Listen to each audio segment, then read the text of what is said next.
Elvie, welcome to the Video Game Choo Choo podcast. We're here at last. We've done such a great job today.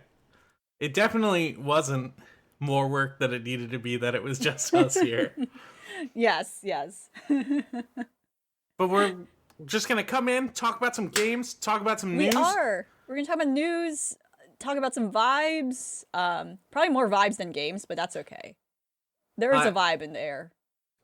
I'm personally trapped in a cube dimension, so I'm dealing with that right now, but I don't want to think, like, I'm putting stressors out of my mind right now, and I'm just ready to enjoy and think about video games. Let me double check and make sure your audio properties are correct. They're good. Okay, people should be able to hear us. Oh yeah. That's good. Head empty only games. I'm just hanging out with my friend in her apartment, her very small apartment, on her balcony. It's not clear, but I'm outside the balcony. I have to yell to be heard. Until we both have to go back to the bar later to do our shift. You're knocking and she just won't open. She won't open. I was uninvited, and I understand, but at least I'm out of place. Elvie, she had no choice. Thank you so much for joining me. So last minute before your shift. I know. I know we got to get to the bar after this.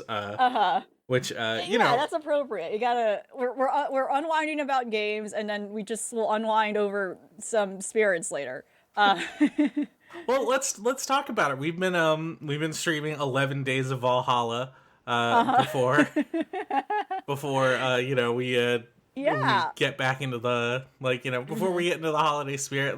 Tell me about it. How's the Valhalla experience been going? How's the Valhalla experience? It is exactly as one may expect of the Valhalla experience. I guess, like, for anyone who hasn't been following my escapades, playing it every night for, you know, one more week, which was totally a spontaneous decision. I was like, wait, this is a Christmas game, kind of. And it's just really funny to kind of just start it, like, with the 11 joke of, like, oh yeah, 11 days from now, like, 11 days from the first day, it's gonna be Christmas Eve. And as they call it in-game, Mega Christmas. And yeah, this is, again, we keep mentioning it whenever the game is mentioned, but yeah, this is, like, probably the last game that officially has what was it the Golden Whistle Award or something? The Golden Whistle, I think it was like our prestigious Game of the Year award. It's very rare. It's one of a kind. No, I mean, I don't know the other titles that have gotten that same accolade, but from my understanding, it was, like, one of the last games that kind of was a universal site. Not like nomination in regards to Game of the Year for, like, that represents the whole site when it came out, like 2016 or so, or 2017, 2016, I think. And yeah, like, everyone on our end, well, I don't know about everyone, I don't want to assume, but, like, most people on our end, like, whenever it was brought up and when it was first brought up, people were like, yeah, that's a good game. People have a lot of admiration for it, as far as our understanding. Yeah. It's been really interesting going back to it, because it's like, it's extremely 2015, 2016. Absolutely. Like, it's extremely 5 years ago. I'm really surprised how quickly this game got dated. Oh, absolutely. And I would even say, like, even back then, there was some critique of that. For the most part, the game has, like, received, like, you know, very positive, like, reception in general. But for sure, revisiting it now in 2021, there's it suffers the issue of, like, with a lot of comedy specifically, because you know, it's a game that has elements of comedy and, like, dark comedy, especially the setting. It's not all entirely a bleak game. I think it meshes a lot of, like, different genres in a way for that reason. Even though it's just a visual novel, it's a visual novel with some sort of, like, very, very light sim mechanics. And, you know, and little features, what have you. But especially in moments of the comedy is, I think, where that's always the hardest part. Comedy will age. I think that's like the most difficult genre for one to create for and to participate in, because it will age. And I think its biggest problems in the context of, like, discourse today, there are people who participate in that genre who absolutely don't don't agree with that statement I made. Like, oh, comedy can't age, and you have to adjust yourself when times are changing. And people are saying, hey, this kind of sucks to say now. Like, don't say that, But unfortunately, there are. Not to go into that route, but in this case, I don't think we're trying to cancel Valhalla. No, we're not. No, if that's what one was thinking, I was gonna say no, absolutely not. I was not gonna say that, and I would say Valhalla avoids that issue. At least so far. Again, I don't remember a lot what happens in the game, and I don't know if that might be a particular problem that might come up, but like at least thus far, it's the comedy aging in this game is not because something offensive was said. It's entirely because of, like, again, the issue of pop culture references and very specific things that were pretty much more relevant in 2016 as opposed to now. It's very weirdly tuned into anime culture of 2016. Absolutely, yeah. Where, like, you go back to it and it's like, oh, this is a little kind of cringy, Yeah, Just a tiny bit.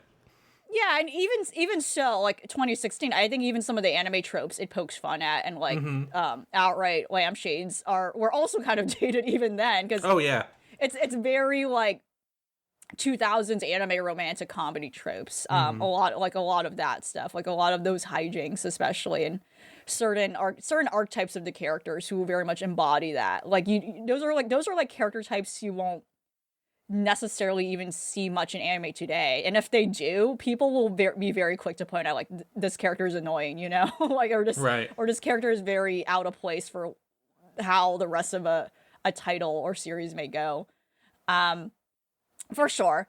And in a way, I appreciate it. It's like it's very unapologetic about like where it's taking inspiration from. It's very clear and upfront about that. Like when you see screenshots of this, not even gameplay. When you see screenshots of it, it's like, oh, okay, I know what to expect. So you can't really be mad if you like go into this thinking it's free from anime tropes when the character designs are very much inspired by anime character designs. And yeah, it's very surprising and a lot of and with that, like with a lot of stuff on the surface of the writing of the game, it's very surprising how I think it's very I don't know about very, but like decently tasteful when it comes to some of the stuff it goes into, and how it's very clear upfront that a lot of these characters are very morally gray, or outright some of these characters are just bad people. But you're playing like she's not neutral, but you're playing like a protagonist who like can't really do anything about that.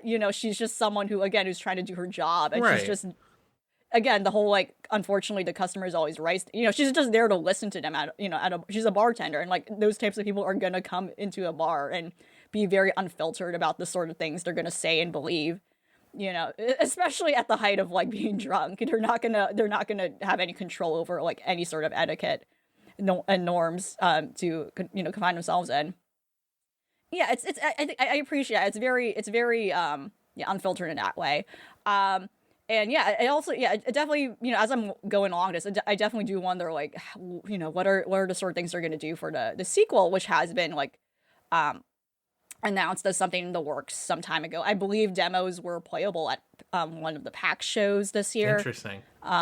So I do not know what specifics are beyond what other people have talked about who were able to have that privilege to play. Other than that, the setting is very different. And I don't know if it takes place in the same world, and I don't even know if it takes place in the same time period. Because it's a completely different setting, taking place in like a touristy spot in the Caribbean. So as interesting. From what people were saying, it very much like unpacks a lot of that like baggage coming with that from the get-go. At least I think from the setup, like I don't know how much explicitly, but yeah, very much from the get-go, like, oh god, yeah, the impact of colonialism in places like this where they have like these touristy hot spots. But then meanwhile, like the infrastructure and like economy and culture like around those areas is like at such a dissonance compared to like these wealthy resorts that are like being visited by like very wealthy upper class tourists, but meanwhile it kind of ignores the reality of what the rest of the country is going through, and stuff of that sort. So I think that's like, so I don't know like if how much they're gonna explore with that, or if that's just gonna be something that's kind of like in the back. I mean, similar to Valhalla here, where again we're not really seeing the action of like all the stuff that's going on in the city. We are very much a bystander.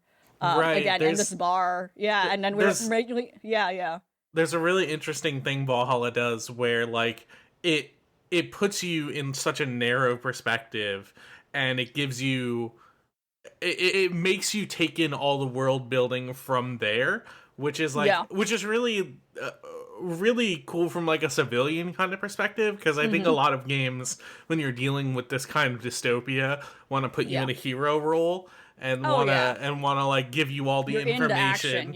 You're getting all the lore dumps, but in this you're kind of just nobody, and that's what makes it really interesting when you're finding out all of these really really wild details about what's going on in the world. Right, like just you're being put in the like perspective of an average everyday person that lives in this world. So like, what if you were just like a bartender in a bar in a world like this, where I agree, as opposed to a lot of video games and interactive fiction, movies, like it's always like some sort of heroic role or someone who's very involved with all the action, but we don't often think about or explore the perspectives of everyone else who is not like who is not directly in the line of action. Like, what about the random person who still has to work a shop in the midst of like all this crazy stuff happening? Like, it's a very interesting choice. And we got a couple more nights of it. Well, not a couple, several more nights of it. We're like almost halfway through. We're almost halfway through. Awesome. Getting there. We're getting to Mega Christmas Eve. Awesome. I have been playing not that much. I've mostly been playing New Vegas, which I've mentioned on our streams. But I don't really. I mean, I can talk for fucking days about New Vegas. It's a brilliant game. It's so cool. But it's from fucking 2010, something like that. It's old. It's got some time on it. No, right. Wait. I think it's older. Am I wrong? I don't know, something about it feels older. 2010. It is. We it is old enough to drink. Oh, all right. I remember old getting enough to drink at the Valhalla. I remember getting that game when it was new. Jesus Christ. Okay, we can't talk about that anymore, or else I'm gonna turn into an egg and then crack into a million pieces. I have been playing a thing that is relatively new, though. I've been playing Halo Infinite, but not the multiplayer. Like I have been. I've been playing the campaign. I'm not super deep in. It's really strange. I don't know. I'm trying to pull up some footage real quick just so I have something to talk over. Halo Infinite B-roll.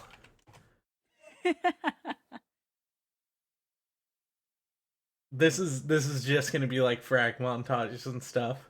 Digital Foundry review. Maybe? I think you're gonna get some gold. You're gonna get some gold. Like, I don't know.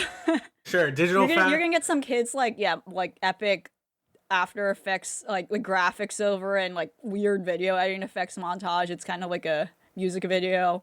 Yeah, let me see if I can find. Hold on, Halo Infinite frag. You have to put their credit though. We gotta like shout our channel if you find something good. My best Halo Infinite gameplay. I need something long. Halo Infinite best moments, best epic moments. Ooh, Team Slayer on launch site. 31 kills, 11 minutes. Oh shit! From user Fat Rat. 105k views. Holy shit! I gotta start uploading my fucking Halo games. Holy shit! That's a whole thing with all these first-person shooter games. Like, people just do compilations of their regular ass gameplay, and they get so many views. Yeah, I mean, they're pretty epic. Epic I love to be moments. epic. Hopefully, I'm sorry I haven't vetted this vid. So if someone puts like a slur in text chat or something, I'm so sorry. But is there like a username filter? Or can someone have a bad word in their username? I think maybe they someone do might have a pretty. A bad username. I think they do. Okay. It's Xbox Live, so like they do a pretty good job of filtering that out. Oh, okay. Like so at least even username won't. yeah, like even on PC and stuff, and they filter text chat too. But like, I have seen people do like "Let's go Brandon" in the chat, and it's like, why they put like numbers instead of Just say fuck Joe. Like I don't understand that like "Let's go Brandon" thing, but we can't get into it. We can't. It's like it's too politically charged. Anyways, let's talk about Halo Infinite, the campaign, which is not what we're seeing on the screen here. It is really weird, especially because I haven't played Halo 5, so there's no context. It's not that there's no context, it's just like the last Halo game I played was Halo 4, and I played it relatively recently. Yeah, so that's like a big gap, yeah. Yeah, and it's like still fresh in my mind, because like my Halo experience before that was the ending of Halo 3 happened and Master Chief got sent off into the fucking darkness of space. And he's like, he'll someday return in the future. And then by this point, he's already returned. Like, he's come back. Oh my gosh, I kind of remember that. That was like a big deal. It was a really big deal. It was like, everyone was like distraught by that. Like, it was a big...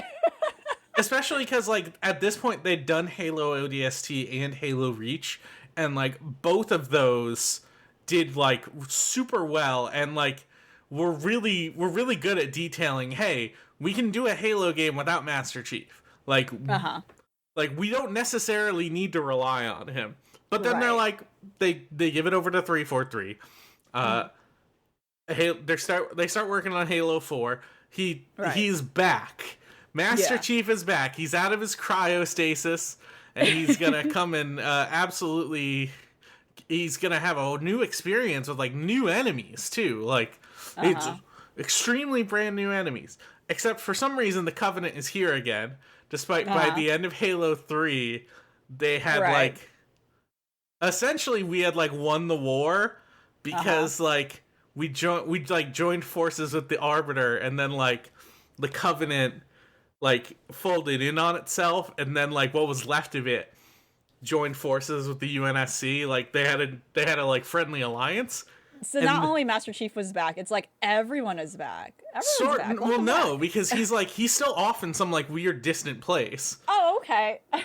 But like the Covenant is like back again, and they're fighting Master Chief, and like literally the explanation Cortana gives you is, well, a lot of things happen in 5 years, Mr. Chief.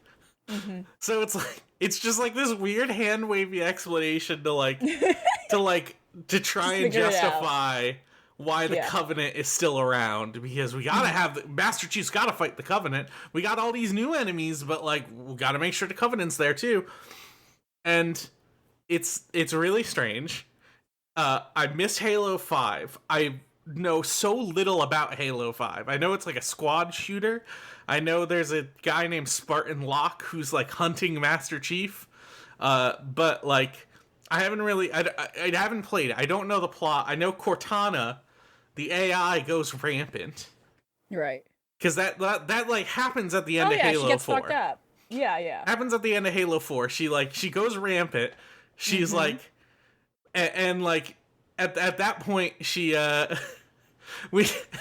I'm remembering all of Halo 4 now. It's so fucking strange. It's all coming to your it's all coming back to me. So the gamer memories, yeah. So we had like a boss fight with the Didact, who's the guy in the orb, who like everyone hated because like he sort of just comes out of nowhere. I thought he was actually really like a fun villain because it's like I think a cool, like I think one of the things Halo 4 did very successfully was like, okay, let's just introduce like this weird guy who has like his own motivations, and like mysteriously he knows a whole bunch about Master Chief, and it's like it's this like cool weird mystery. And he's also just like talking in like in like this very like posh kind of like, I am the cool man, thine kill you. Like he's like that kind of character, you know? Right. He's very, very like mysterious. And like the fact that there's very little explanation to who he is, except, you know, if you read the books or whatever, I think it works a lot in Halo 4's favor. But like, we deal with him, he's done. We're done. No more Didac. But like Cortana, she is rampant now, and she just pushes Master Chief out of she pushes herself out of Master Chief's body. Like, sorry, Mr. Chief, I have to go. And then in Halo 5, the whole point is like dealing with the ramifications of that. And also it's a squad-based game, and also there's this subplot about this other Spartan who's trying to kill Master Chief. Very strange. Don't understand it. Halo Infinite is kind of like a weird soft reboot. Right. But it's still taking the plot elements of Halo 5 and like still trying to like contextualize them in a way that makes sense in like this weird reboot. So one of the weird things about like the plot of this game is like the enemy that we're facing is it's revealed like from the start that he is a like he like is from this weird offshoot faction that's from Halo Wars 2 called God, I was just playing it. It's like The Banished or something. The Banished. I think that's it. The Banished. And they're a weird offshoot Covenant faction. They're not the actual Covenant. But they're a different faction with different goals. They just happen to have a huge army as well. They have their own colors, which is at least nice. I respected that. But for the most part, you're fighting the Covenant. It's just there's a little bit more brutes than there are elites. But it is technically a different faction. They have their own shit going on. And then they and I guess I'm still kind of figuring that out as we go. But what's interesting is like apparently the guy from Halo Wars 2 that was leading the faction, in between the time where Master Chief initially meets him at the beginning of the game and when you actually start playing, because they like get into a weird fight like right at the beginning of the game in like a cutscene, that dude is dead already. Like he's gone. And it's like there's another guy who's essentially trying to carry on his will. It's so strange. I don't understand why they made this choice, especially because the game starts with you literally meeting this guy. Master Chief initially gets some like really good stakes for why he wants to get revenge on this guy, and then he just gets fucking yeeted into space. Master Chief is just thrown out the airlock because he was a sus imposter among us. That's what happens. Exactly, and then he is gone. He's offline for like years. I think I'm actually not sure the amount of time. It's actually really fucking strange. But like we see this weird time lapse of the sort of point of view character who's not Master Chief. He's like he's the pilot of the Pelican that we're flying around. He's like he starts this cutscene like completely like clean shaven, like looking like a normal Marine, and then like the camera does a full rotation and he's just got like extremely long hair and a huge beard because he's been stuck in this Pelican for fucking years or like months or something. I don't know how long. But it's a long time. This match is about to end. I gotta really wrap this up. Anyways, so there's a weird period of time where Master Chief is just out of action. The dude discovers Master Chief's body just floating around in fucking space, and he recovers him. He brings him back online. And Master Chief's like, we gotta go kill the ravage, the guys, I keep forgetting their name, the tarnished or whatever, the something, and And as soon as like he says this, the pilot guy is like, what the fuck are you talking about? We need to go home. We're in the middle of space. There's no one here to help us. We're by ourselves. We're gonna die. Let's go. Let's leave. And he's just like, and Master Chief's like, no, we gotta go and do this. So the guy goes along with it, because what are you gonna do when Master Chief tells you we gotta go kill some guys? You go and do it, because like it's Master Chief. And so the Pelican guy like helped him reluctantly. We find an AI that I believe is the AI from Halo 5, because Cortana's already gone rampant. It is a different AI that looks like Cortana and has the same voice. She has like a different demeanor. Yes. She's got a different attitude. She's a lot more like upbeat and perky, and she tells more jokes. And but like she's supposed to be the new Cortana, and then like the whole thing is sort of framing it around like Master Chief kind of just wants to go and find Cortana still. Like he's making my space wife, yeah. Like he's making this weird excuse for why we still need to fight these guys. He needs to find the virtual wife.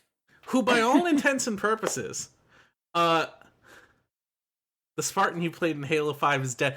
I'm learning so much.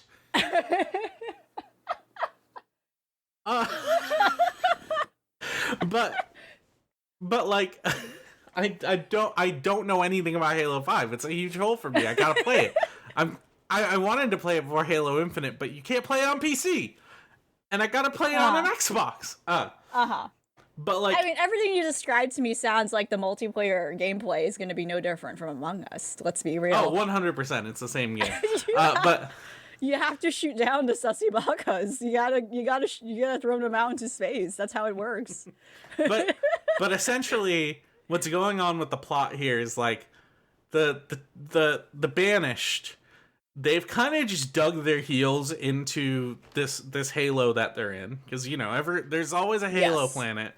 Yep. The new AI that you meet named Weapon, her name is Weapon, which is really fucking funny. She just straight up says there's no way they can fire this ring. It's already broken, because it is. It's like literally broken into pieces already. Right. So it's like, but Master Chief is so adamant that they still are trying to fire the Halo to kill something. And he's probably right. But the way this game starts, it's so fucking strange, because it just seems like Mr. Halo Chief is just going, like, he's disregarding everyone else's feelings just so he can go on the big Halo, so he can go kill some Covenant. And he's not reporting to anyone. Like, the only other person he's met is telling him, we need to fucking go home, we can't stay here. By all intents and purposes, it seems like the weird offshoot Covenant faction that's here isn't going anywhere. Like, they're just fucking, like, they're like heels deep digging into the planet, and there's like, wow, we have a new home here. This is great. And it's like, and Master Chief is just already invading. Like, he's going in there and fucking all their shit up. And it's like, it's so strange, because it paints Master Chief as like such a huge asshole. Because he's just disregarding everyone else's feelings just so he can kill some aliens. for very nebulous and ill-defined reasons. And then what's especially strange is like on the Halo, the new Halo, there are still Marines from the time that they were fighting a battle there. Right. Like they're not living there or anything. Like, they've been captured, or they're just like still fighting.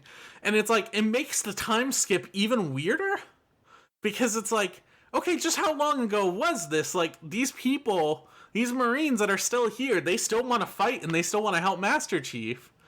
But it's like, they've been here for fucking like months or like a year or something, and it's like a lot of them have just been captured. Some of them are just roaming around in the fucking open world, just still fighting.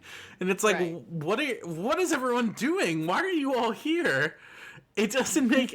It's so fucking strange. Like, I'm gonna dig into it further, obviously. And the concept of just, like, a Halo open world is interesting. Like, I do like just looking off in the distance and going, oh yeah, I can go there. I can grappling hook over there. That's cool. It's very novel, and I'm excited to to dig my heels into it further. But it's like, it starts off so like I don't even want to say poorly, because it's like I just like everyone's motivations just seem so strange, and the whole thing seems like it's just there to give Master Chief some kind of like weird pathos, you know? Mm-hmm. And I want to see where it goes. Maybe I'll just stop playing here and go play Halo 5. Like, we have an Xbox One in the living room. I'll see if Stu has Halo 5 anywhere, but I just am so fucking like confused. It's strange. Elvie, my friend. Yes. You had some embarrassing gamer moments while shopping today? I had some embarrassing gamer moments while shopping today. Yes, I did. And I kind of briefly mentioned this. So, it is nearly Christmas. Terrifying. And I'm like, oh shit. So, my niece and nephew, they share a Switch. I have no fucking idea what they have. And I'm like, oh, it would be perfect if I just got them a game. Usually, it's more so my nephew's who uses it more. I asked my sister, hey, can you send me a picture of her library? You know, I mean, or like, I think the first question I did was I asked her, can you like text me a list? And I know, like, and I realized, oh, wait, no, if that's hard to do, can you just take a picture of what they have? And this is already where it gets a little wild. The picture she sends me, it looks like a carpet floor. She laid out the cartridges on the floor like a demented person. I'm like, what is going on? Anyway, that's the best I'm working with. But then that's also telling me like they don't have cases, and that's weird. What did they just throw out the cases? Like, how are they organized? Are they in a plastic bag? I have many questions. Anyway, I'm looking through it. I'm looking at it very closely. I'm like, oh, okay, they already have Super Mario Odyssey. They don't need that. Like, thank God. That game's still expensive. And I'm looking through it. I made this conclusion of like, okay, they actually don't have Breath of the Wild yet. I think they would enjoy that.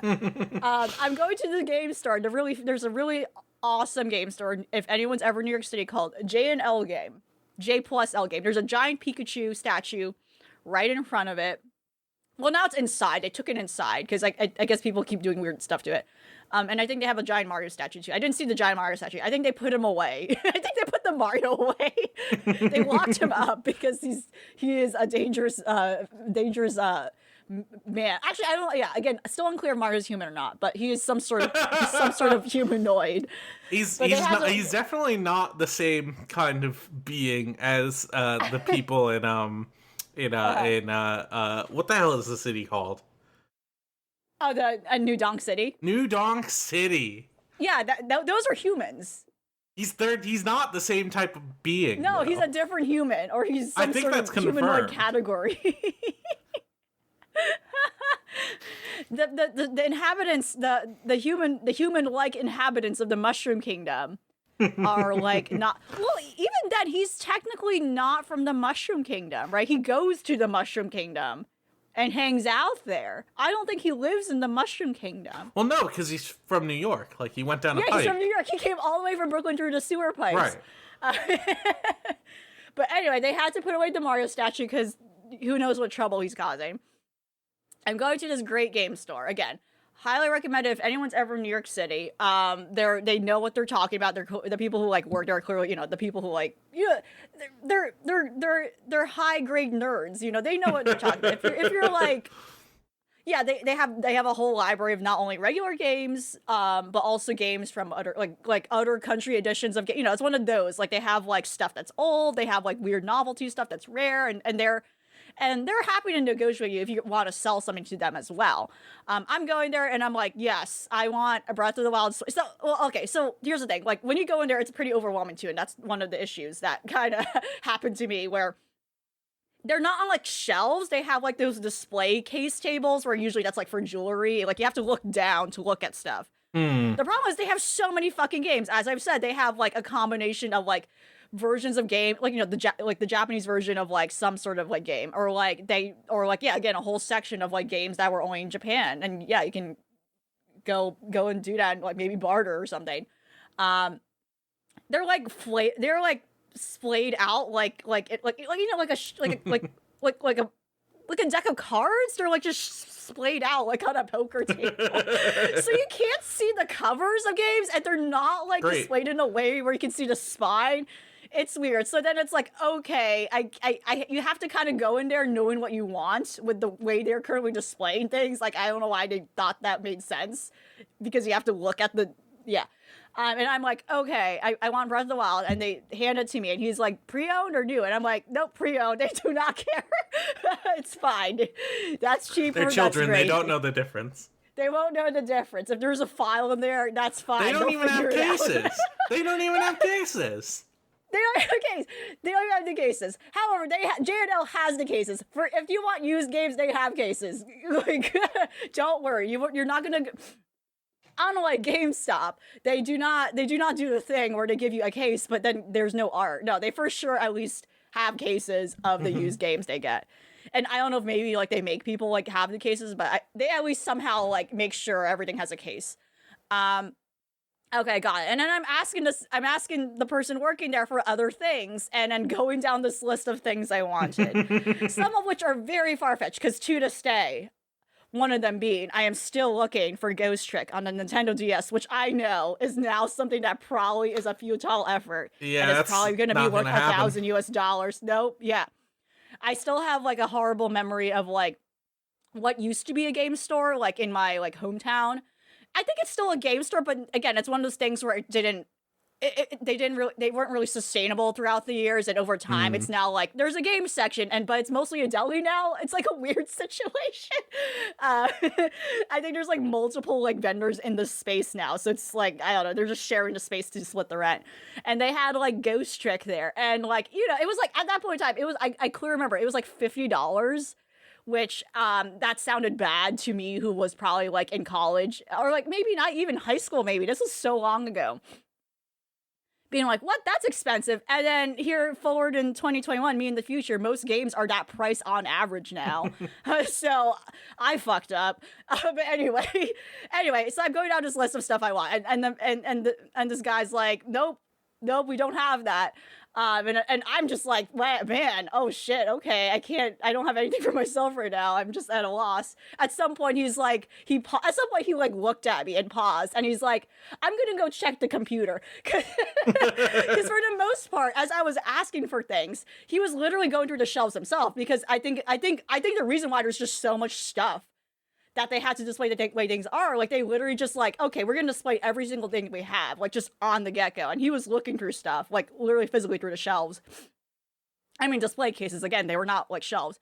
And yeah, like, nope, none of that. So then I'm like, oh, okay, I just kind of panicked for like a brief moment. I gotta get out of here. Getting Breath of the Wild.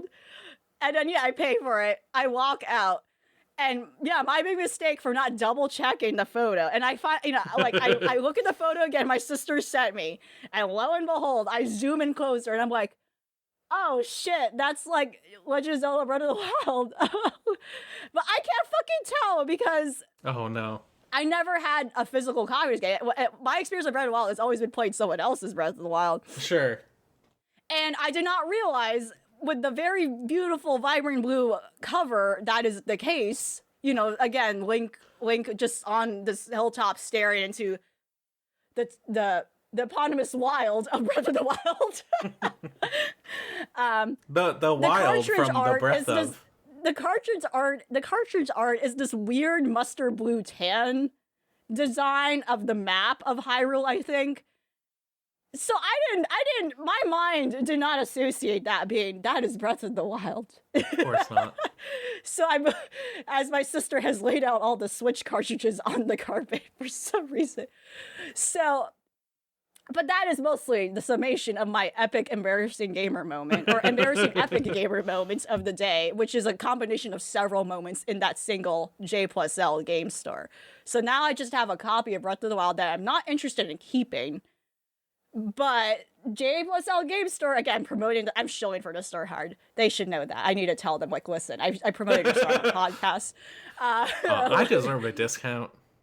Yeah, I deserve a discount. I'm supporting a local business. No, and they're great. Again, I can't stress enough, they're great. They're very communicative if you just email them. Their socials are pretty active, too. They you can, like, DM them. That's also, like, a good way to get in contact with them, have much questions. Yeah, it's like, oh, okay, wow.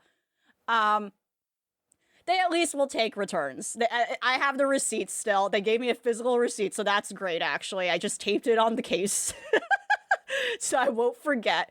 But alas, they are out of the way, and I will have to remember this after Christmas. So I don't know what I'm doing for my nephew. I'm going to figure that out. That is fine. It's not going to be a big deal, but I just, you can get them other hit Switch games like SMT5.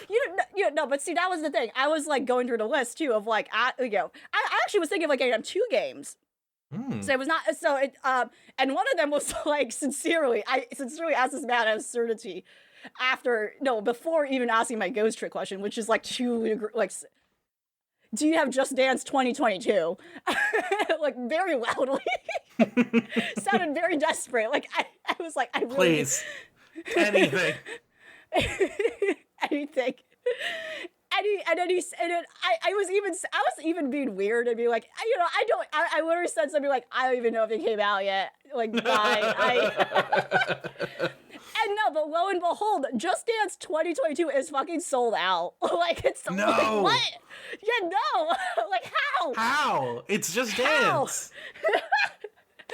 But again, makes sense. People are again, fucked like, for video games right now. The supply chain is killing everyone. Absolutely. Ghost Trick doesn't exist anymore as a physical format. Just Dance 22. Yeah, that's the supply chain. It's really fucking getting into the Ghost Trick market, you know?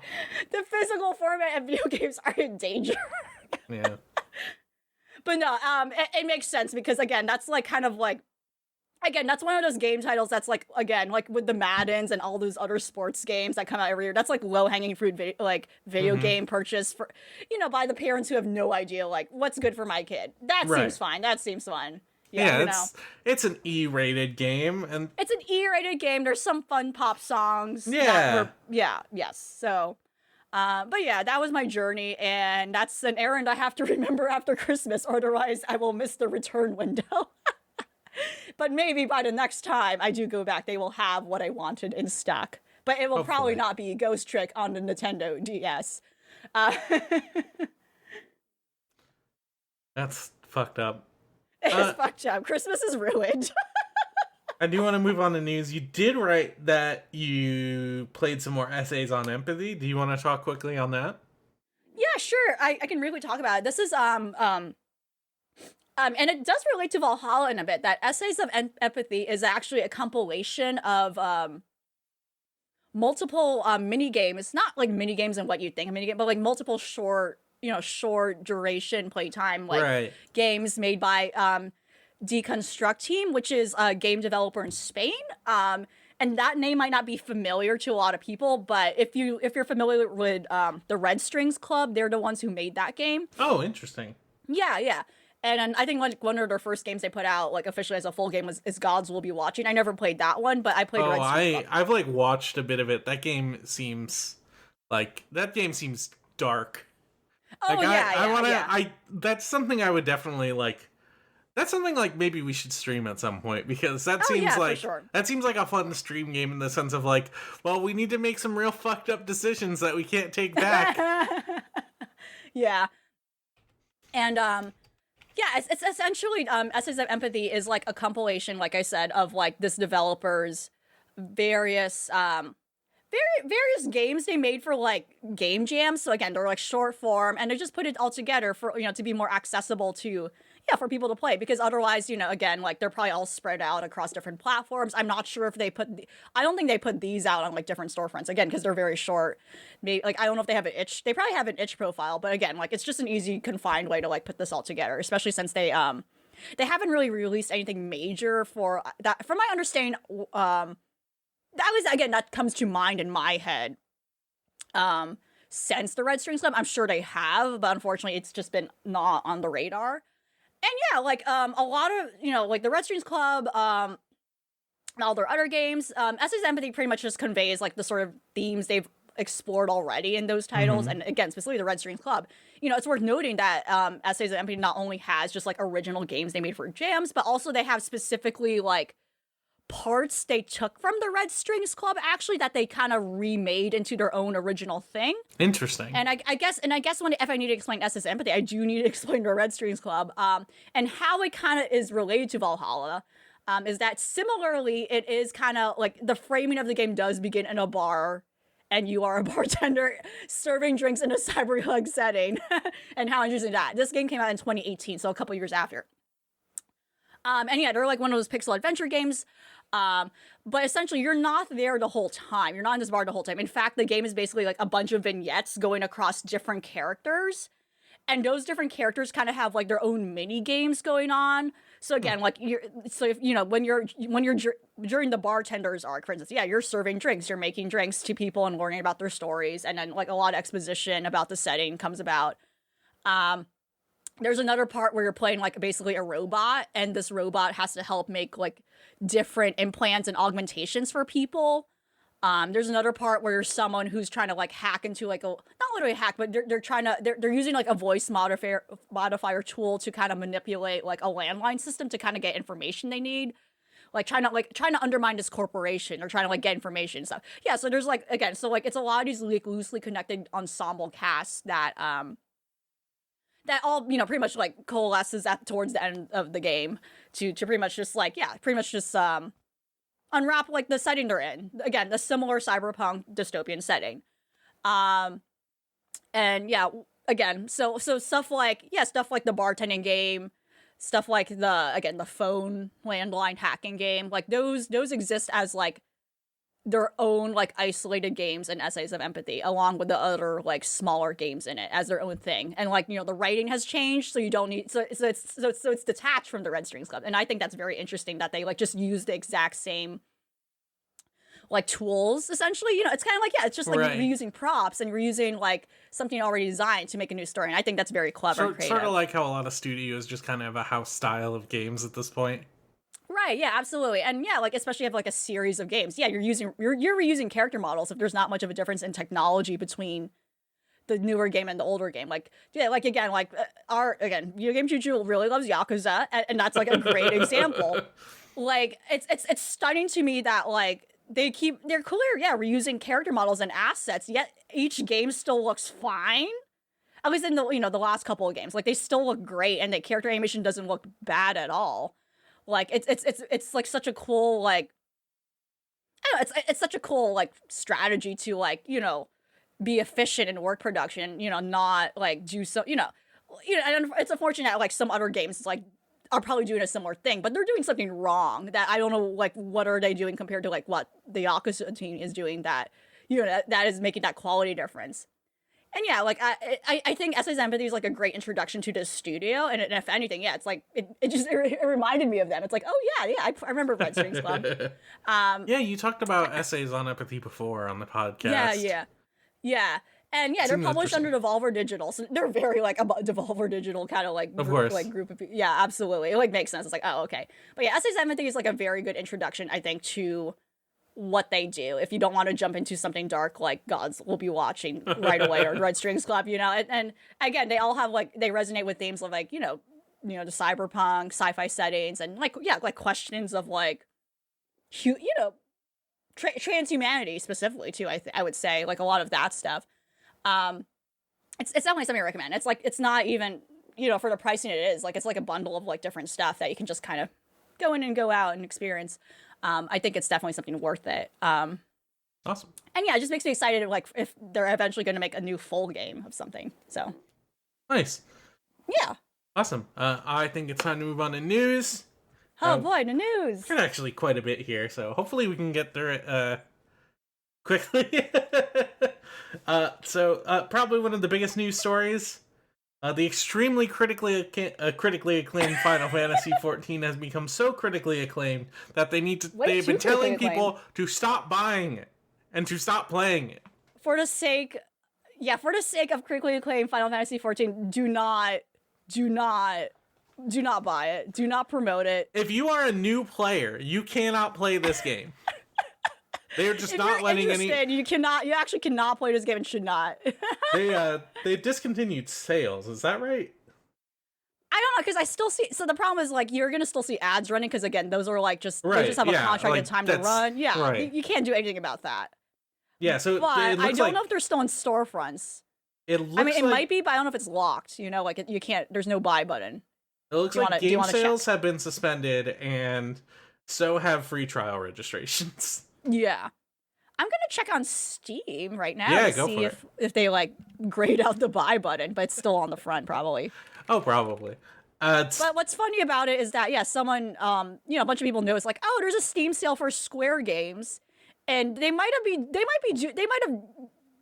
probably planning on doing that anyway because it's the end of the year and all the major developers are probably going to do something like that. But like, that timing with this issue in particular is really funny to me, and it very much adds on to it. Please play something else but this game. We have other games. It's been especially funny checking Twitter like today and like yesterday because Final Fantasy XI has been advertising that they're on sale and you can come jump into our nice Final Fantasy MMO. Come play with your friends. Oh no.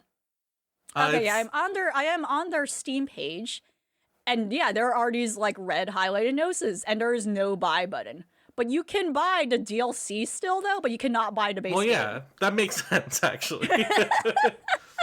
Like, if you're in, you cannot buy or download the base game, but you can buy the DLC. Come in. Like, yeah, absolutely. Yeah, just pre-install the DLC, so when things are safe, you can come back in eventually.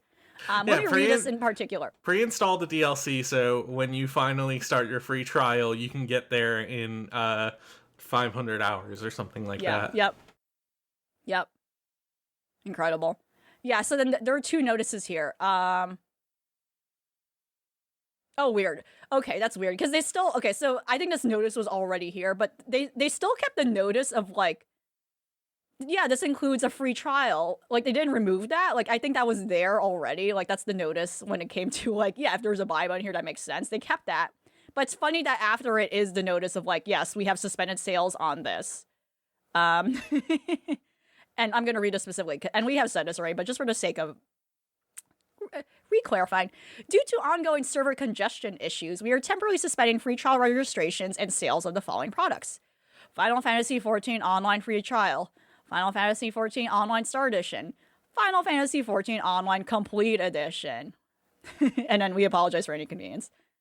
Man, I have never heard of this before. This is very unprecedented. I don't know if this has ever happened before for a game that was quote-unquote too successful that they needed to do this. And we've heard, the whole disaster that is Cyberpunk, where the game is so broken they had to do that. Yeah, it's a completely different situation entirely.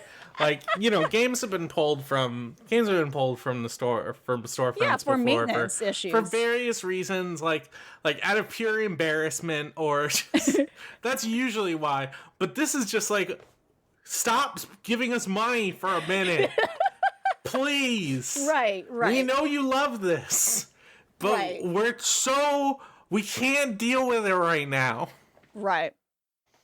And I guess someone from an outside perspective, I sincerely think they are truly doing their best. I think they truly did not expect this happening. And I think a large part of it, in conjunction with the issues of like the chip shortage because of the pandemic and other things, supply chain issues, I don't know what their roadmap specifically was, but I think the Activision Blizzard issues truly, I think, catalyzed a giant like exodus of like people seeking a new MMO to play. And I think that was a large part of it. World of Warcraft for... Absolutely. I think for sure they already foreseen the issues when it came to hardware. Like, hardware and other technical stuff I cannot really, like, explain. I don't know what's going on there in regards to maybe upgrading their servers. Like, I know I've heard some, like, players talk about, like, yeah, like, rumors of a new server finally free up that capacity. But I think even introducing one server with how bad things sound, like with people in queues of like thousands of people waiting to get in the fucking game. Right. I don't know if that's the solution. There definitely seems to be something entirely in infrastructure that needs to change. If they have more players, they have to put up more servers. That's just how it is. Absolutely, but just one is not enough, I feel like there's also some sort of... Yeah. Oh God. Yeah. But yeah, God. I'm gonna say up here, Godspeed to everyone on Chooch who is probably playing the game right now because they're afraid to leave the game, and that is probably what is happening. That's why they can't podcast with us. That's why they can't podcast with us. They're in their house making sure they're keeping their slot in because if they leave Endwalker, it is the end for them. So they're hitting their dance macro over and over again. They're trying to look active so they don't look AFK, Like, my roommate plays, and, like, every single time I've checked up on him, he's just been playing Final Fantasy XIV. Like, it's just truly endless. People are loving this game. Endless Endwalker. All right. Yeah, I think people are just trying to finish as much as they can of the expansion and then maybe deciding to log off. But it seems like people are finishing it pretty quickly and then still hanging around to keep playing with other people, which fair. I mean, it is an MMO. Absolutely, yeah. This is oh God, yeah. Thinking about it, this is all happening before what might have been like a Christmas event. Oh man, Christmas!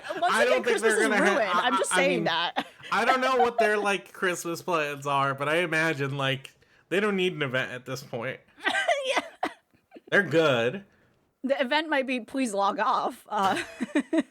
Guys, just take some time off. Please go be with your families. Mm-hmm. You mean my free company? Yeah, your found families. Yeah, exactly. This is. This whole saga has been strange. Kickstarter has announced that they're going to be moving their services to the blockchain. Yeah, and it seems like nobody knew why or how this was going to happen, including tons of people within Kickstarter. Yeah, I can explain how ridiculous this is because, again, among this weird oversaturated news cycle of NFTs the past 2 weeks,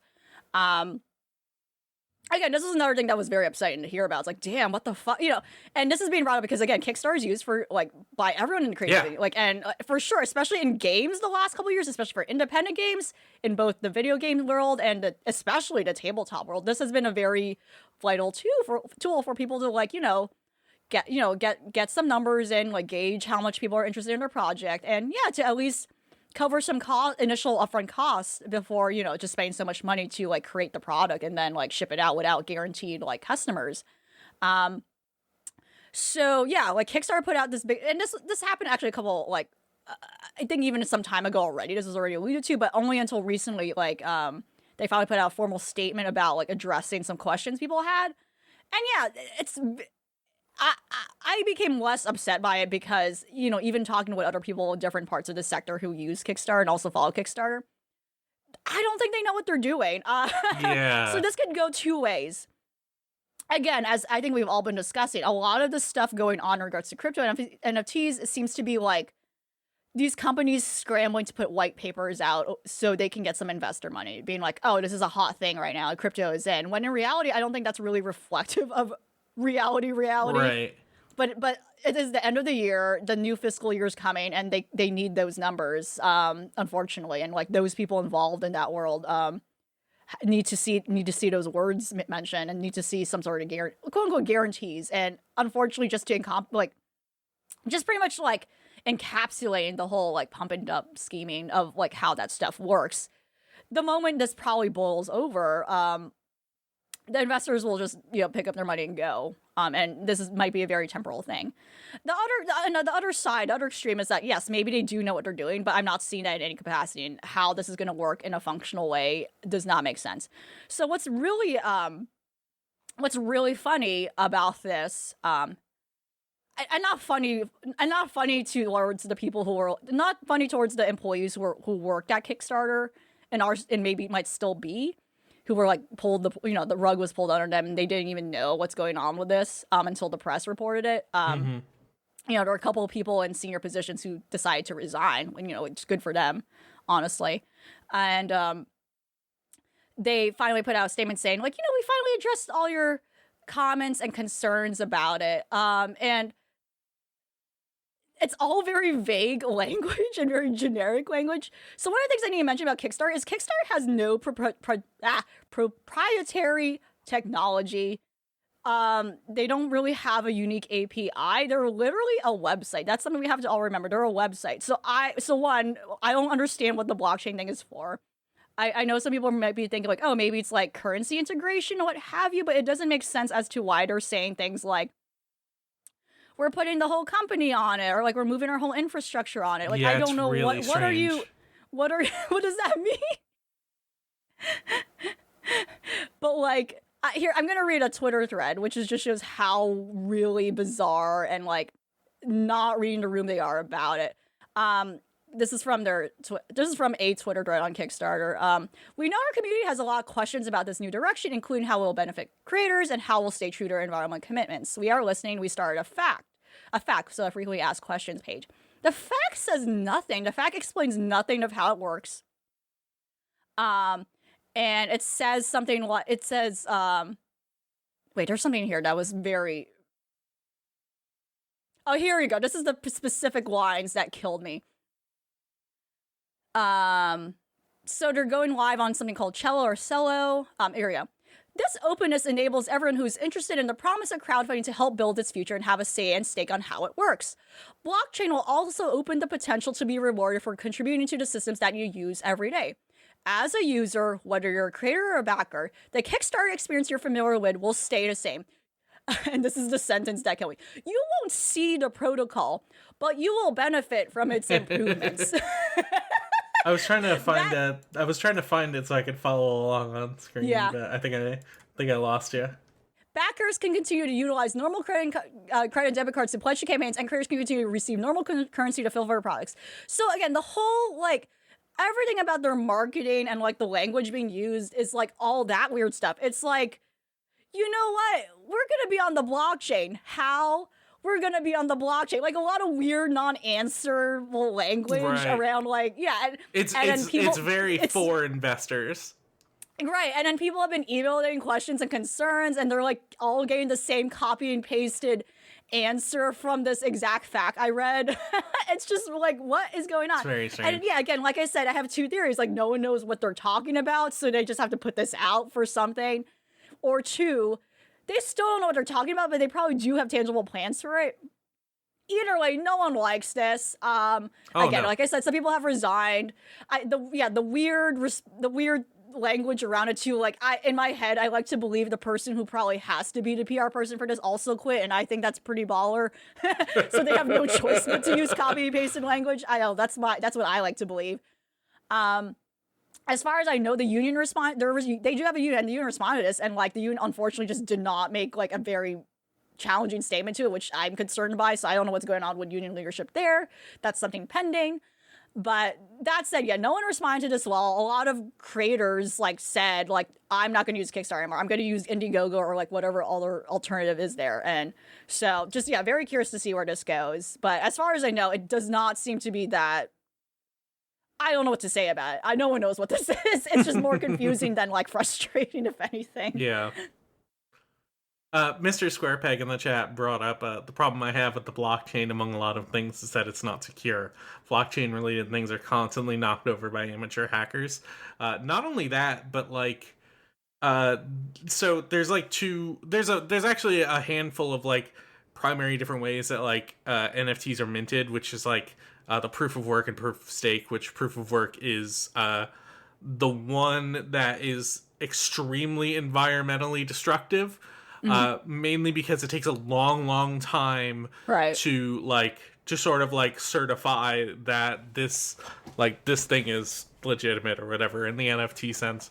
And then the other one is proof of stake, which is supposed to be a lot more environmentally friendly. And the like cost to that is that like because it's proof of stake, in order to like have control over that system is you need to have an actual stake of control, which means if you have a like any kind of investment firm or company that has like a bunch of money, you can just like give people money to become stakeholders in this thing in order to take control of it in a way that is like extremely unsafe.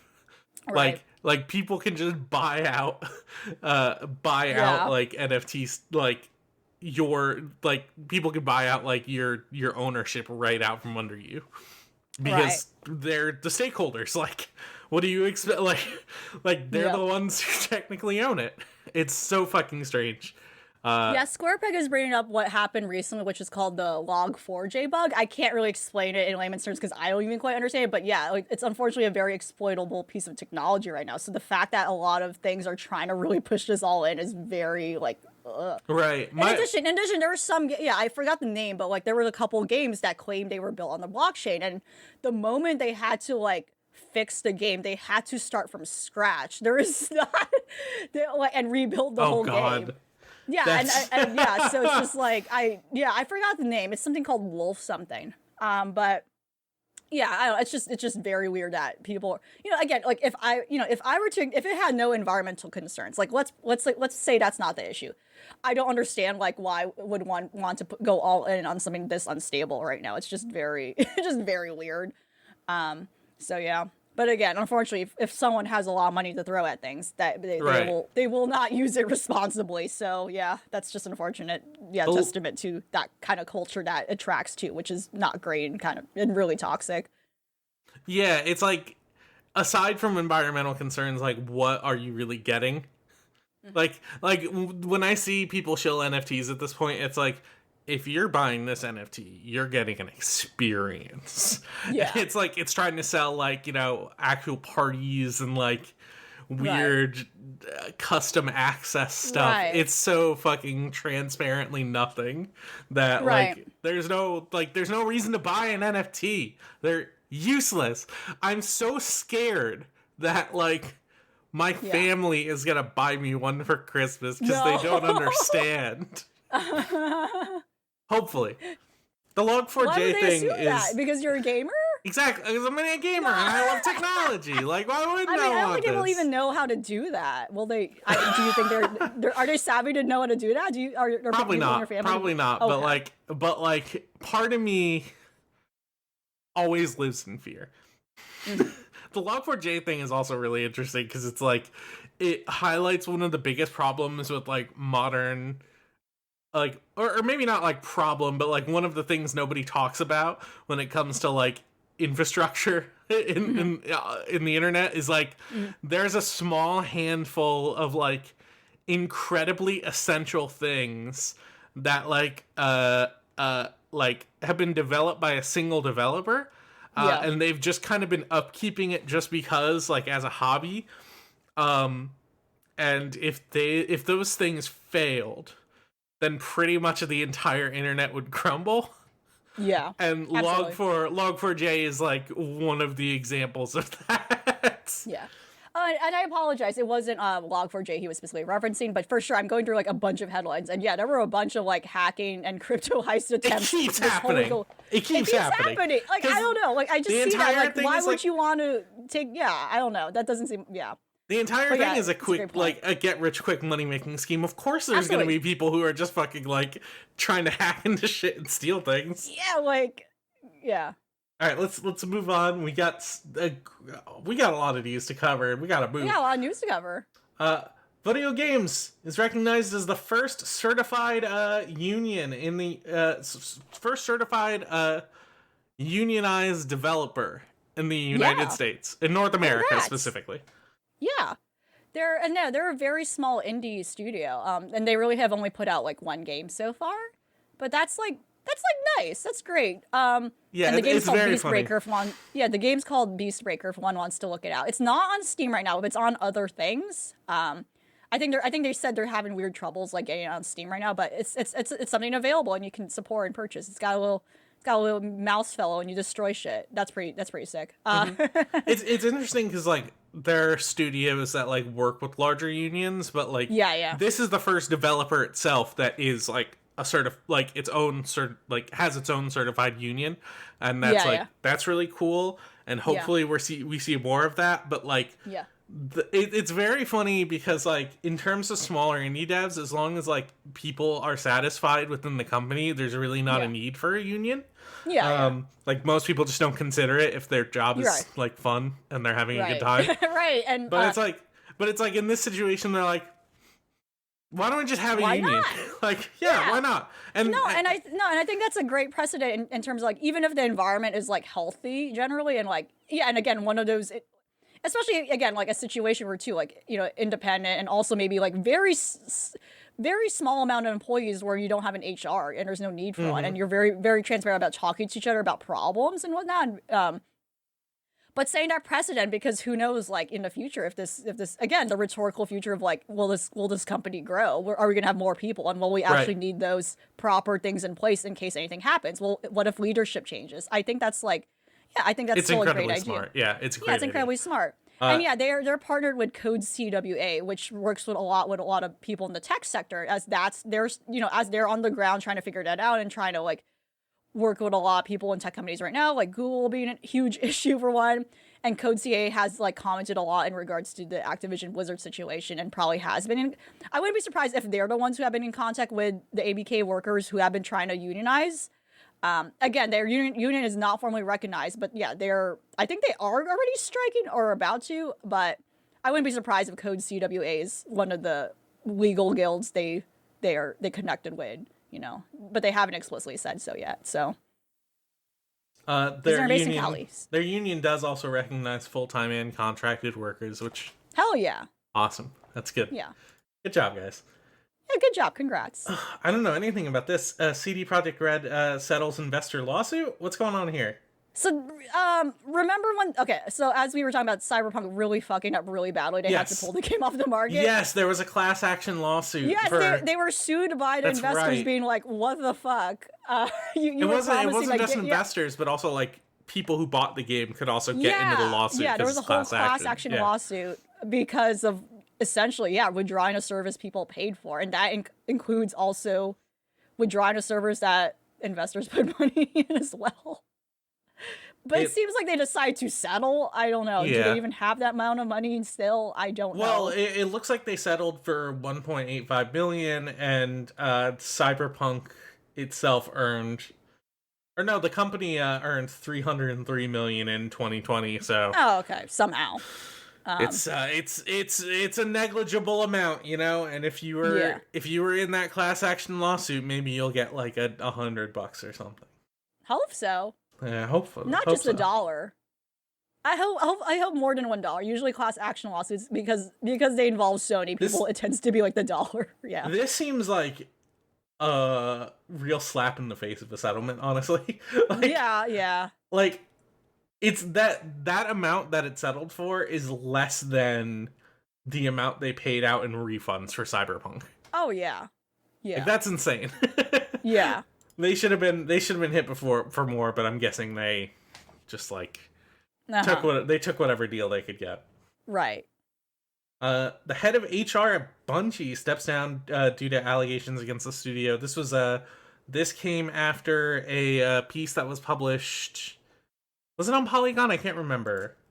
I don't remember the original. I don't remember who originally. It might be IGN. It's in our channel. I'll go find it. I don't remember if I think it was IGN who did the initial like full on report. Yeah, that sounds about right. Yeah, let me find it real quick. Yeah. Follow up. Where is the original post? IGN, the battle for Bungie's soul inside the studio struggle for a better... Yeah, like... Yeah. I don't know if they were the first, but they put out that, like, more... It was definitely, like, a big old detailed... detailed thing, but there was a giant piece published... Yes, here it is. You're right. This is the IGN one.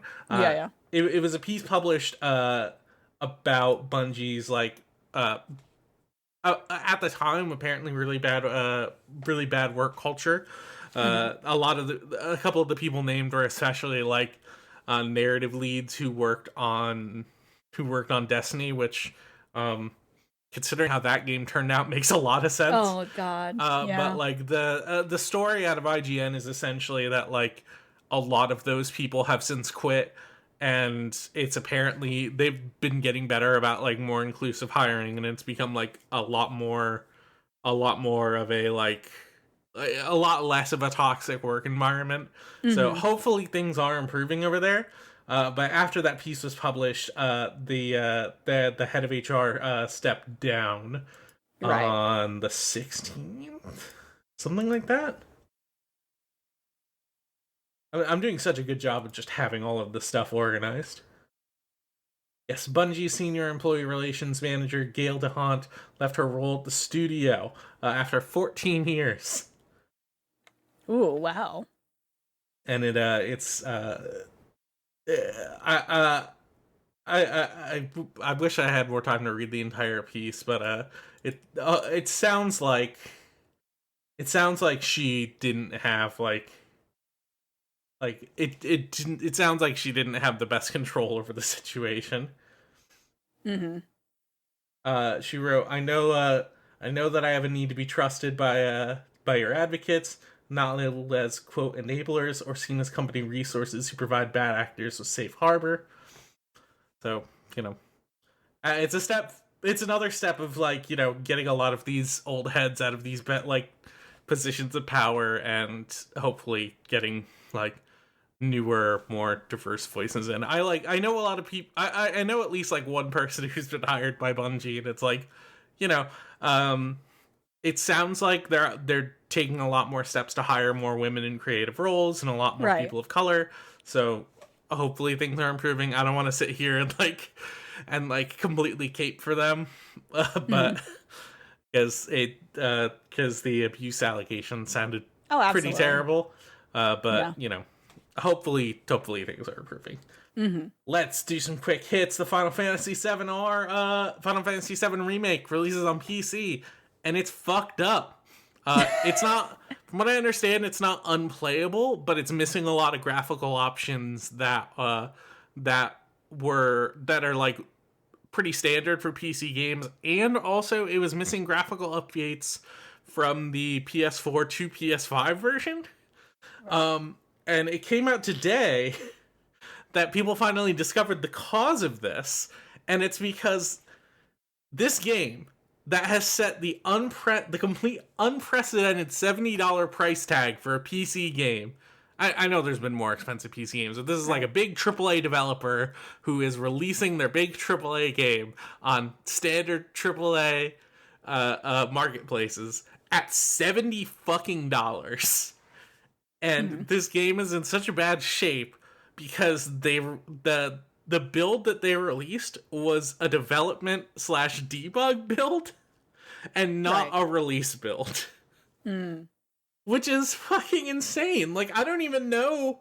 I genuinely don't know, like, how version control gets to a point where you actually do something like that. It's so fucking crazy. Ugh.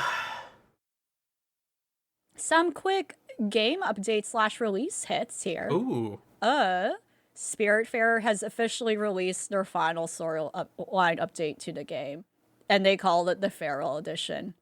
Oh God. That's funny. But there's that. So I didn't update my Spiritfarer yet, but I didn't play all the DLC characters too, but very excited to see everything come to fruition.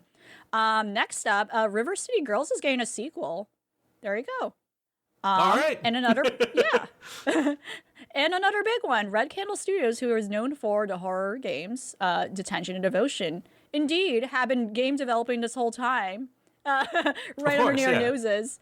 Weird. Why would they do that? They're making a 2D, and they're doing something very different from the styles of like what were very dark horror games, and they're doing what appears to be a 2D action side-scrolling platformer kind of game. And this article describes it as potentially being a Sekiro-like, so I don't know what's going on there, but it looks cool. But yeah, very different stylistically from their past two games. And apparently Minecraft makes up, according to this article put out on YouTube itself. Again, we're gonna have like a lot of weird end of year trends and data. Apparently, Minecraft now makes up most of the gaming content on YouTube that they had to like do a whole like overview of it. So there are now 1 trillion views of 1 trillion Minecraft related games. Oh god, there's like all this data here you can find on YouTube itself. YouTube/trends/articles/Minecraft-trillion if you're interested. If you want to 1 trillion views. 1 trillion Minecraft views. 1,000 billion. The infographic they have here is insane. They put like all these avatars of different channels on the cubes. I gotta look at this. But yeah, with that, one of the biggest news on the games, I think, Stranger of Paradise will have Jack say fuck. Hell yeah. And we're very excited for that. We went and double checked. Game. It is. It's rated M17. Yeah, I rated M17. In the ratings, it said like 100% matter of factly that they do say the F word. And this might be, in fact, the first kind of Final Fantasy game with an M rating before before that next one in the mainline series comes out. Because that one might have an M rating, from my understanding. Maybe speculated. They've been getting good about cusses. Like FF7 remake has a ton of swears. They got people. They got people cussing left and right in that game, and it's that's fair. I mean, yeah. The original FF7 had like a couple characters who swear, and they like centered them out with like text jargon, like text jumbling, and then in this one it's just like everyone's cursing. Like Aerith says shit, like Barrett's cussing all the time. Cloud says like I don't know if they drop an F word at all. But everyone's saying like damn and shit all the time. Oh wow. It's a good game. It's a good very game. Adult. Just don't get it on PC. Not yet, at least. And some final quick hits of the day, both NFT related. Again, I apologize, but one is bad and one is good. Gala Games they're both is technically bad, but one got better. One got better. One had a great arc, I think, and hopefully it stays that way. That was the climax of it.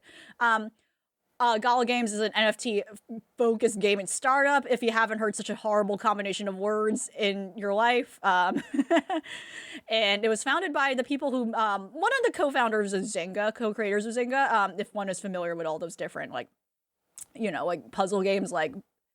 I am not clear. Yeah. I am not clear, like, if they own these games or if they're just licensed variations of... But, things like, if you see a variation of Bejeweled, if you've seen a variation of Peggle, like, it's those people.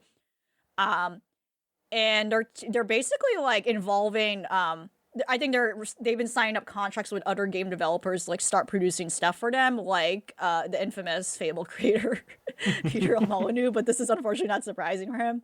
So that's that. I don't think anything of Lost was there. There wasn't anything of Lost right there, to be quite honest. But in subversion of that, the developers of Stalker 2, which a lot of people were very excited by, put out this crazy like press release and statement defending that, like, hey, we're gonna have this feature in the game that will be one can buy an NFT and have this special thing in the game. And then when people ask like why, what, and when they explained it further, it was just even more nonsensical, because they pretty much explained that it has no impact in the game whatsoever. It does nothing. It's purely a cosmetic thing. It's like, out of things like that could be NFTs, it's kind of like maybe one of the least offensive ones in terms of just like, if you buy an NFT, you can be an NPC in our game. Yeah. But also it's NFTs, so fuck you. Like, no. Right, exactly. Like, we don't want this. And people... like, why isn't this something else, like a contest or like some sort of lottery thing, which is like fine, And people let them know. And then they put out, like, again, like how every company now has like a letter template when they do announcements. They had this huge image, this JPEG. First of all, the text they were using is their Stalker title, so everything's in caps. I do not know why they don't use any other font. It's kind of unreadable. This like winded essay on Twitter, they put this out defending what they're doing, explaining like, we need the money. And like within 1 minute, probably that tweet was deleted because so many people like ratioed and bullied them, being like, "No." And then like a couple hours later, I think they came up with a new tweet using that same exact template. The text is much larger because there's less text. The text is more clear because the image is smaller with less text saying, "Sorry, our bad, we're not going to do NFT." Just no more. We're going to do away with it completely. Absolutely. Bullying works. Bullying works.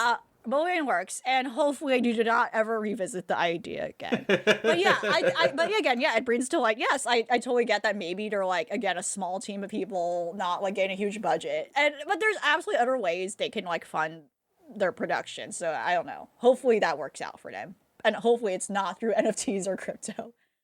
But yeah, those are the quick hits we have here today. Yeah, let's move on to questions. If you want to send us a question, you can always send it to videogamechoochoo.tumblr.com/ask. Or if you're with us here in the chat, go ahead and post a question in the chat. We'll look at it. We'll answer it. I hope you do. We did this last time and nobody did, and I felt so bad. But I don't want to pressure you. I don't want to pressure you. I don't want to pressure you. Just if you want to, please. Like, give us a good time. We got a couple here already, so don't feel obligated. But if you want to. Our first question here comes from Solid, who is currently until we beating the Matrix trilogy, which apparently. Wait, the movies or the games of the Matrix? Both. Oh, okay. They're watching all of the movies and playing the games sort of in narrative order.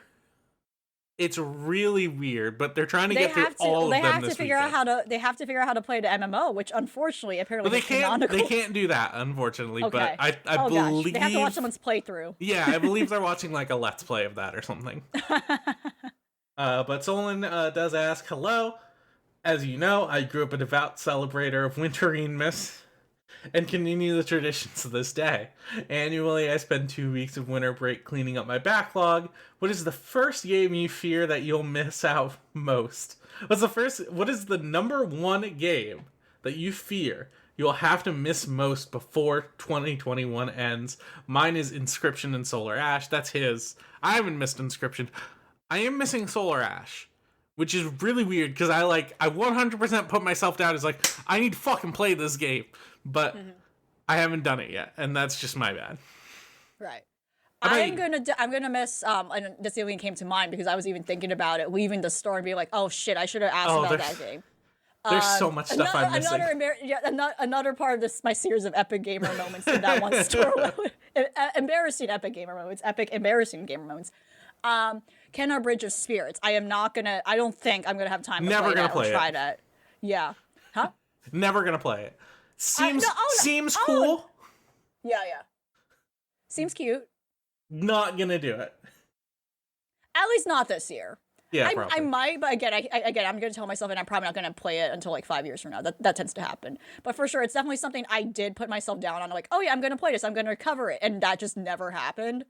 So that's the last something that was like pretty much like a big top, like not a big topic, but for sure like a decently higher, a mid-budget game. It's like in the spectrum between high and AAA game and then the indie game, but not quite. It's like in the middle because the people who developed are like, I think, were former Vicarious Visions. Maybe I remember. I don't recall, but yeah, that's good. That I missed out on my radar. It's not going to happen this year. We have 2 weeks left in the year. I'm definitely looking at our Game of the Year doc, and there's a couple just like off the bat that I've like missed, and I'm like, oh man, this sucks that I haven't played it. Like Psychonauts 2 sounds fucking great. Like Sable sounds awesome. There's just so much stuff here. Like I probably would have really liked Death's Door, you know. There's just a good handful of games I really wish I got to play like at all. Like Deathloop, I still haven't played. Seems great. Like seems like a really fun game. I've heard maybe the story takes some not great turns, but it still seems like a fun game. It still seems like an Arcane game. Like they know what they're doing. There's stuff I'm glad I got to play too. Like I know not a lot of people on this site played Chivalry, and that game fucking is amazing. Like just the ability to just a dedicated button for yelling. We need more games with this. Ugh. Yeah, I think that's like a lot of the. I think those are like some of the really big ones for me. There's stuff like I haven't finished either that I'm really annoyed that I haven't finished yet. Like I have to fucking wrap up Nier Replicant. I have to beat Disco Elysium. Like I just need to do these things, or else I'm gonna like shoot myself in the foot. Me and Solon have been like trying to get together to play It Takes Two, literally just because it won at the Game Awards, and also because like I love Joseph Fares games. Like, our next question comes from Anonymous, and it's pretty good that they stayed anonymous because this isn't a question either. This is just a statement of intent for them. Okay. I'm for more diapers in gaming in 2022. That's all they say. That's all they say. Why would they do that? Why would they just? Okay. Some people just want to let us know what they think. Do you know what that feels like? That feels like just someone throwing a grenade in the room, and then you don't know where it came from. Well, and then you can't do anything about it. It's too late. The grenade's timer's going off, and you're like, shit. Well, I feel like as the website that pioneered the article about the gamer diaper that no other website wanted to touch. Like no one else had the courage to talk about the Underscares, which got canceled, and then they never released, and then they just kept making bad Outlast games. But you know, maybe tactical gaming diapers need to have a comeback. You know, like the idea of having a light. The idea of having a flashlight on a diaper, so you can go to your fridge in the middle of the night. That's something we need more of. That would happen to like the Rugrats, like Tommy Pickles with his diaper. Just taking that like weird, that's the absolute level of humor that would be in the Rugrats. Rugrats, the new class, gamer edition. They never stopped wearing diapers. Man. Mr. Squarepeck in the chat asked, what's our take on Web3? I did see it, and I actually have a hard time myself figuring that out, too. Because, I don't know, because unfortunately that conversation is so saturated by, the discourse around crypto and blockchain. NFTs, Yeah, so oh God, right now, I don't know. Right now, I'm not like making myself think about it, and like I don't know, maybe it's one of those things where I never really thought about those things, you know, as someone who again like early 2000s onwards, like the end cusp of web 1.5, I guess. Like I don't know what's the best way to categorize it because it was not 1.0 for sure, web 1.75, what have you, the early fresh web 2.0 era. I don't really think about those things, and again, like I think that's just the privilege of being someone who's very adaptive. Just very versatile in terms of like adapting to new technology. I personally think, like, I feel like when I'm old, I will not have the problem where my kids are gonna think I'm uncool for not being able to adapt to whatever new phone is. I don't know. I'm confident about that. But for sure, right now that conversation is so saturated by all those issues that I rather not want to like wax philosophical over, and I think that's the problem, where I think I personally don't have personal opinions about what that looks like yet because it's just filled with stuff I don't like yet. So that might be just it. The thing with Web3 is like Web 2.0 was an actual like really serious transition, like from like really early stages of web development to like a more standardized format, like people understanding like PHP, like HTML, Java, like everything we've needed to like really to like move to the ability to just straight up like be able to play games in a browser, stuff like that. Right. And it's like it's an actual serious like upgrade in the way the web, like the internet works. And like these people have attached the title of Web3 to, well, here's the next innovation, crypto, baby, let's go. And it's it's like it's so fucking like arrogant that I just I like, you know, you can't take it seriously. Like SquarePeg also sent us a thread. Opinion. They sent us a thread that one of their friends wrote about and like thank you so much, SquarePeg, for being such a great contributor to like our conversations. No, sincerely, this is very educating. Yeah, and you shared this on the Discord too, talking about like the tweet by Techno Babu, wonderful at. It's basically shares a video how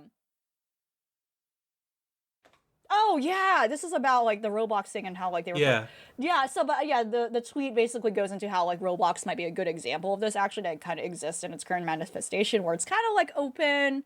They have like their own internal like centralized like economy and infrastructure. So and again, that's kind of again fits the same jargon of like what's been talking about. And like SquarePeg yourself, you're talking about like how at the moment, like as we've been saying, a lot of it's so saturated with ideas of cryptos, like NFT scams, etc. And that's unfortunately what people are trying to define it as right now. But I don't know. I'm like optimistic over being like, I don't think maybe that will be the final output of it. But absolutely not. Like I'm sure the talks about like decentralized like worlds, the metaverse, you know, and not whatever fuck Facebook is doing, but the metaverse in a generic sense. Right. For sure. I think stuff like video games and like online games have been kind of doing those things already, that all these other things are pretending they innovated. And that's kind of the problem right now, right? Mm-hmm. Have you watched those like Roblox expose videos, by the way? No, that's like a whole world that seems scary to just go into. It's truly insane. Like I think it's it is fascinating from an outside perspective, but like I don't play it. I think my niece and nephew do play Roblox, but that's scary. You know, it is scary. Yes. I mean, they also play Minecraft. They play exactly what you expect for like kids of this generation. Yeah, and like there's definitely like there's a very like predatory nature to the way it encourages children to just straight up become laborers and like the content creation aspects to it. Because of like the decentralized nature of the way those like those kind of development studios within Roblox works. Like Roblox just has zero oversight over the entire thing. So like kids are essentially joining development studios that could possibly be run by other kids, but also because it's like there's no oversight whatsoever. These people who run these studios just like have the ability to just wantonly abuse these children. There's like there's also a very like heartbreaking story about like a 12-year-old girl who was like preyed on by a very popular developer like in his 20s. Oh god. It's just really very scary. Like I definitely do wonder. I think Second Life kind of fits this conversation too, and that's been mentioned again recently. And I don't think they're having they're not having a comeback, but it's being brought back into conversation again. Right. To kind of again like be an oppositional argument against the problem with stuff like the quote unquote again metaverse trademark, not metaverse generic term. And how once again, like I said, just repeating myself, but how certain corporations are trying to pretend they innovated certain concept that have been in video games for a long time. Online game spaces. Second Life definitely innovated the like MMO spaces with community created transactions. Yeah, absolutely. And like SquarePeg is right. Like Second Life moderates their communities, but also Second Life is not directed at kids specifically. Yes, exactly. It has an extremely adult fan base. They're very, very strictly. If you want to get into an 18 plus kind of server, they have the capacity. Don't worry. Like even VR chat, which is like equally as insane, but has like less ability to monetize to monetize everything. which is like, you know, there are definitely people out there like selling VR chat skins and whatnot. Right, absolutely. But it's all handled off the platform. Like, like VR chat doesn't very actively encourage it. Right. Even that is like, it also very strictly moderates adult content too. Mm-hmm. So it's like, you know, there's still people out there doing sick, fucked up shit, and like, you know, they're also in their private servers. So if you're a kid getting into VR chat, you're gonna run into some weird people, but at least they're not gonna try to recruit you to their game development studio. Hopefully. I believe that's it for the Video Game Choo Choo podcast. Yeah. Elvie. Yes. Thank you so much for joining me today. Where can we find you, namely, in 1 minute? Well, one, you can follow me on Twitter at LVMAEPARIN. Yes, I am also contributing to Video Game Choo Choo. Otherwise, why am I here? Otherwise, I'm a special guest. Why not? Special guest and co-host? Special guest, co-host, and streamer. Oh, God, in 1 minute. Actually, not even a minute. Like, minus 2 minutes, to be honest. Yeah, we're already over time. But, and if you stay on this Twitch channel, in a hot second, I'm going to start playing another night of Valhalla. Night 6. Join in. Yeah. We're like, that's like the hump day right there. Like, we're almost over it. Oh, God, yeah. I don't actually know how long Valhalla is, but 11 days sounds fun. Again, I'm not sure. I am not sure. I'm pretty sure there's still stuff after Christmas in the game, but we are going to end at Christmas Eve. Mega Christmas Eve. I heard you actually take the day off on Christmas in game, which is going to be very nice for us. As we do in real life. Awesome. I'm Scott Blah on Twitter, SCOTTBLAH. You can check out all the stuff we do at videogamechoochoo.com. We're on Twitter at VGCC, videogamechoochoo.tumblr.com, and you can always add a /ask to the end of that to send us podcast questions. You can find us on Facebook, Video Game Choo Choo, youtube.com/videogamechoochoo, twitch.tv/VGCC, which you are watching right now. And if you want to support us, you can always go to patreon.com/VGCC and give us $3 a month for the Express Pass, which gets you a lot of our exclusive content. A little bit early, like our anime podcast and some of your anime notes that you've been writing. Yes. And if you want to come and hang out with us, you can always go to thegamezone.zone. Our theme song is by Melt Channel. You can check out the song Crush off the album Magic is Real, and you can also check out meltchannel.bandcamp.com and their other act magic-circuit.bandcamp.com. Thank you so much for listening to or watching the Video Game Choo Choo podcast. Join us next week, or stick around and watch some Valhalla with us. Watch some Dringamixing. Thank you. Yeah, goodbye, good night, bang. That's the Kenny Omega thing. Okay. He likes to do that. And then chugga chugga. Chugga chugga. And also, if you're watching on Twitch, check out all of the cool emotes that I can do. You can't unless you subscribe. Look at all of those. Hell yeah. If we had more followers, we could get more. So help us get more followers so we can have come more support us. Come emotes. sub. Yeah. Come pay us. All right, thanks so much. I'm gonna disconnect, and then we're gonna switch on over to Elvie's stream. Hell yeah! It's like a flip. We're just doing. I set it up so it actually there's like a 90-second disconnect thing. So like. It's like a buffer where, like, technically the stream will keep going until someone else connects, so it'll be all one seamless video. Awesome. It's gonna. We're innovators. I got the buttons ready. I got the controller out. All right. Awesome. Thanks so much for joining us. Goodbye.